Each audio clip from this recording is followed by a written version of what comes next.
Hello students. इस lecture में हम डिस्कस करेंगे मॉड्यूल्स ऑफ फाइनाइट लेंथ।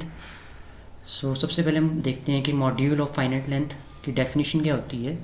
कोई मॉड्यूल होता है उसको हम कहते हैं मॉड्यूल ऑफ फाइनाइट लेंथ।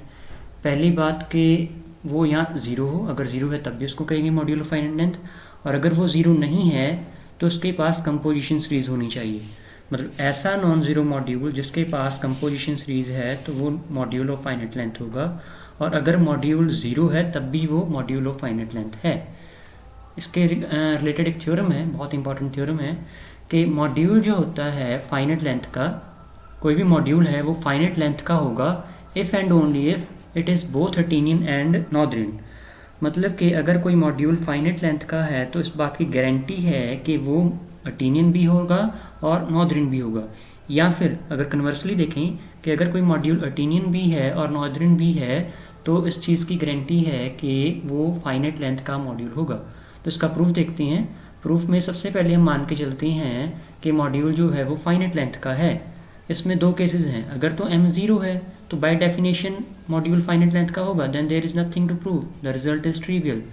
और आगे हम केस लेके चलते हैं जब मॉड्यूल ज़ीरो मॉड्यूल नहीं है, तो उस केस में क्योंकि मॉड्यूल फाइनाइट लेंथ का है तो इसलिए उसके पास एक कंपोजिशन सीरीज़ होगी जो m से शुरू होगी और जो उसका ज़ीरो मॉड्यूल है उस पर ख़त्म होगी। मान लो ये इसकी कंपोजिशन सीरीज़ है जिसकी लेंथ m है, सच दैट जो ये क्वेश्चन मॉड्यूल्स हैं mi over mi plus one, ये सिंपल होंगे सारे के सारे फॉर ऑल। यहाँ पे i वेरी करेगा from zero to m minus one. ये आई थिंक लास्ट लेक्चर में वन लिखा था गलती से, वो आप सही कर लेना। एक्चुअली में zero to m minus one आएगा क्योंकि m not by m one आएगा पहले, तो i जो है वो ज़ीरो से वेरी करेगा, m माइनस वन तक जाएगा।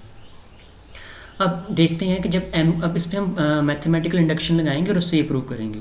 जब m की वैल्यू वन है तो उस केस में m would have a composition series, क्योंकि जब m की वैल्यू वन है तो इसकी जो लेंथ है वो वन होगी, तो इसमें ये दो ही मॉड्यूल होंगे, एक m खुद और m one which is zero.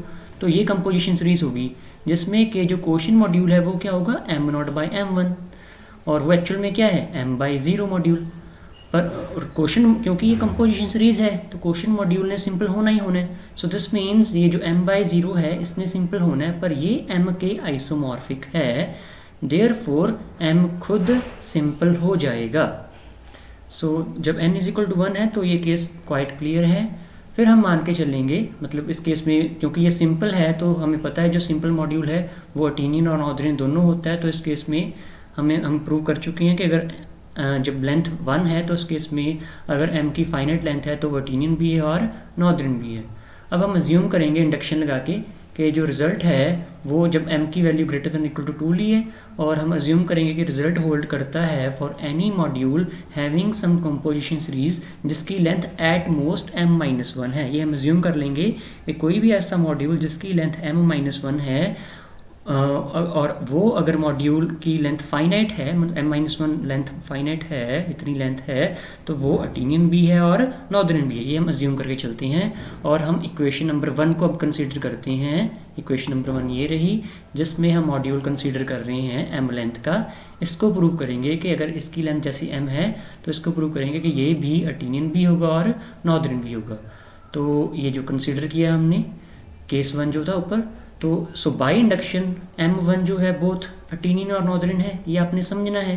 क्योंकि आप देखिए जो इक्वेशन नंबर वन है उसके अंदर, ये जो इक्वेशन नंबर वन यहाँ पे हमने ली है, इसके अंदर जो m1 से शुरू हो रही है कंपोजिशन सीरीज, बेसिकली m की कंपोजिशन सीरीज है, लेकिन m1 से अगर हम स्टार्ट करेंगे इसको, m1 से स्टार्ट करेंगे इसको, तो यहाँ से लेके यहाँ तक जो सीरीज है ये m1 की सीरीज है, m1 की कंपोजिशन सीरीज है, और इसकी लेंथ कितनी है m माइनस वन, क्योंकि एक मॉड्यूल कम हो गया है। देयरफॉर बाय इंडक्शन जो m1 है वो अटेनियन भी है और वो नॉर्दर्न भी है।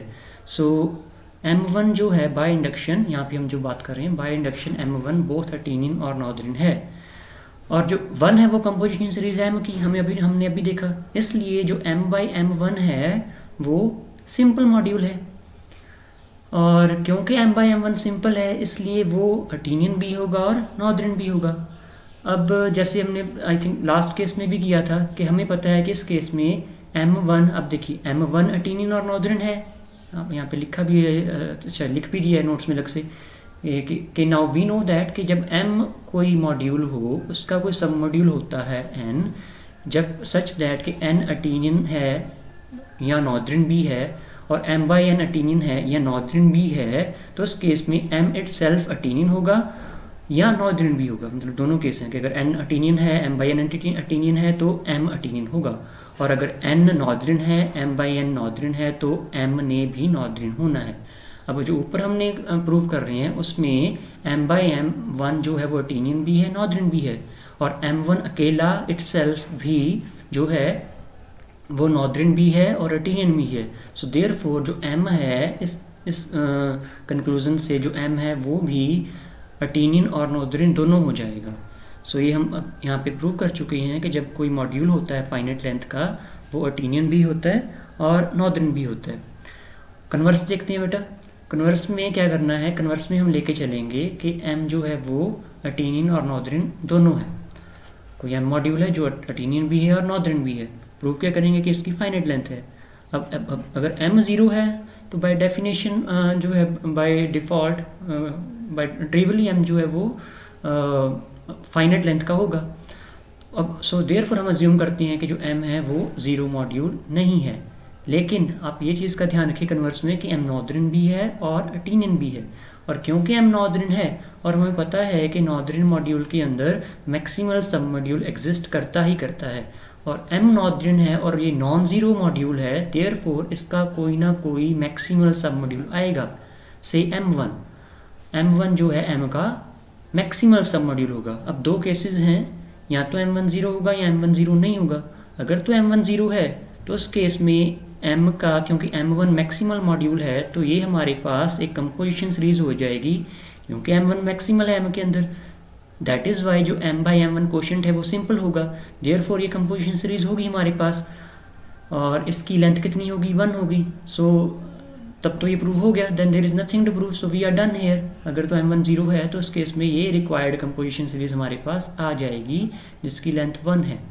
अदरवाइज अगर m1 ज़ीरो नहीं है तो अदरवाइज m1 जो है, क्योंकि चलो अगर ज़ीरो नहीं है फिर भी m1 जो है वो m का सब मॉड्यूल तो है, और क्योंकि m नॉर्दर्न है इसलिए m1 भी नॉर्दर्न होगा, क्योंकि हमें पता है कि जो सब मॉड्यूल होते हैं नॉर्दर्न मॉड्यूल के वो नॉर्दर्न होते हैं। सो m1 जो है वो नॉर्दर्न होगा, और अगर m1 नॉर्दर्न है, अभी नॉन ज़ीरो है इस केस में हम लेके चलिए, तो इसके पास फिर से एक मैक्सिमल सब मॉड्यूल होगा, उसका हम नाम देते हैं m2। अब फिर से वही बात, अगर m2 ज़ीरो है तो इस केस में हमारे पास ये चेन आ जाएगी, कंपोजिशन सीरीज जो आ जाएगी, जिसमें कि m बाई m1 भी सिंपल है, m बाई m2 भी सिंपल है, क्योंकि m2 m1 में मैक्सिमल है इसलिए m1 ओवर m2 जो क्वोशंट मॉड्यूल है वो सिंपल है, और क्योंकि m1 m में सिंपल है इसलिए जो m over m1 quotient module है वो भी सिंपल है। So this is the required composition series in this case, जिसकी लेंथ कितनी है, इसकी लेंथ 2 है। अदरवाइज अगर फिर से वही बात कि अगर m2 ज़ीरो नहीं है तो अगर ऐसे ही हम करते रहेंगे, if we continue like this then we will get a chain, a descending chain हमारे पास मिल जाएगी। हम यहाँ पे क्या कह रहे हैं, यहाँ पे आप अगर इस प्रूफ के हिसाब से देखें कि otherwise we continue as above, और हम क्लेम करते हैं यहाँ पे कि ये जो चेन है, ये जो प्रोसेस है, it will get terminated after a finite number of steps. Otherwise नहीं तो क्या होगा, अगर ये हम ये क्लेम है हमारा कि हो जाएगी terminate after finite number of steps, क्योंकि अदरवाइज अगर ये टर्मिनेट नहीं होती तो उस केस में we will get an infinite descending chain. इस तरीके की डिसेंडिंग चेन आ जाएगी प्रॉपर सब मॉड्यूल्स ऑफ m की, जो कि कंटिन्यू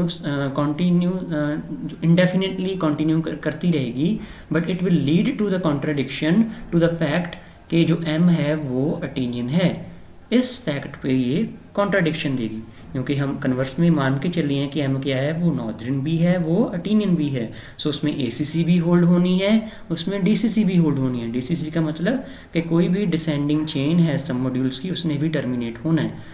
तो इसका मतलब ये है कि after finite number of steps there से n there will we will get submodule mn such that mn zero होगा ही होगा, होना ही होना है after finite number of steps. तो उस केस में हमारे पास ये एक कंपोजिशन सीरीज आ जाएगी जिसमें हर एक जो क्वोशंट मॉड्यूल है वो सिंपल होगा, जिसकी लेंथ कितनी होगी, n लेंथ की ये कंपोजिशन सीरीज आ जाएगी।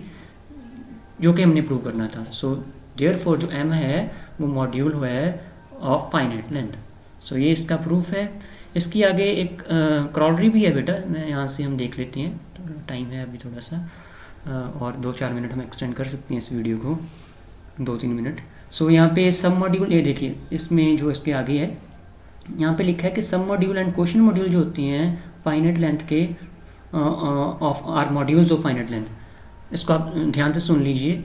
जैसे मान लो n है हमारे पास, यहाँ पे थोड़ा सा लिख लेते हैं, मान लो m हमारा मॉड्यूल है जो कि फाइनाइट लेंथ का मॉड्यूल है, और n इसका सब मॉड्यूल है m का, तो उस केस में n भी फाइनाइट लेंथ का सब मॉड्यूल होगा। कैसे प्रूफ कैसे करना है, ये अलग से दूसरा प्रूफ करने की ज़रूरत नहीं है, आप यहीं से बात ध्यान से समझिए।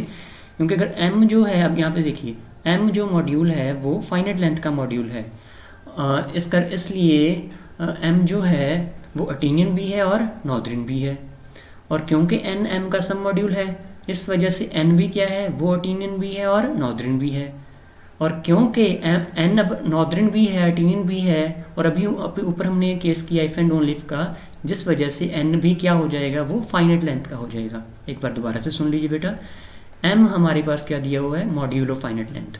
प्रूव क्या करना है कि इसका जो सब मॉड्यूल है वो भी फाइनाइट लेंथ का है। कैसे प्रूव करेंगे, हमें पता है m की लेंथ फाइनाइट है, और ऊपर जो हमने थ्योरम की है कि फाइनाइट लेंथ है, इस वजह से m क्या होगा, वो अटेनियन भी होगा नॉर्दर्न भी होगा, और n इसका सब मॉड्यूल है, इस वजह से n भी क्या होगा, वो अटेनियन भी होगा नॉर्दर्न भी होगा। क्योंकि हमने पहले पढ़ा हुआ है कि जो सब मॉड्यूल होते हैं नॉर्दर्न मॉड्यूल्स के वो नॉर्दर्न होते हैं, और जो सब मॉड्यूल्स होते हैं अटेनियन मॉड्यूल्स के वो अटेनियन होते हैं। सो इस वजह से जो n है वो अटेनियन भी है और वो नॉर्दर्न भी है। और यही केस फिर से जो ऊपर हमने थ्योरम की है वो अगर अप्लाई करेंगे तो क्योंकि n जो है वो अटेनियन है और नॉर्दर्न भी है, इसलिए n भी मॉड्यूल हो जाएगा फाइनाइट लेंथ का।